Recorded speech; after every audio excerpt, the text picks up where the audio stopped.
Welcome to Zwida Media. If you're new to this channel, please subscribe. Don't forget to like, comment and share. Here's a new video for today. Enjoy.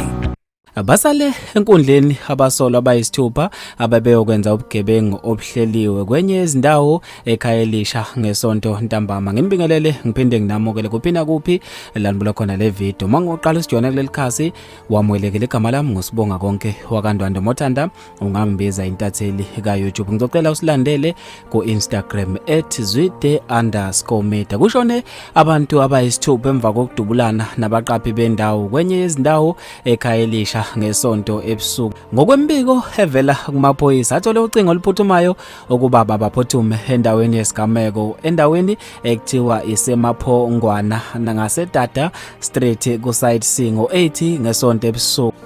Amaphoyisa abeke ukuthi lobu bekubugebengu obuhleliwe, kube ukuthi imininingwane yabantu abashonile isazodedela kwamanje kusacubungula konke okwenzekile. Bafethu, lezi ndaba ezibhlungu ngendlela emangalisayo ngizofisa ukwazi ukubhala kwakho khona lapha kwi-comment section. Mina njengentatheleli YouTube sengiphuma kanje ngithi awungibambe evidweni elandelayo.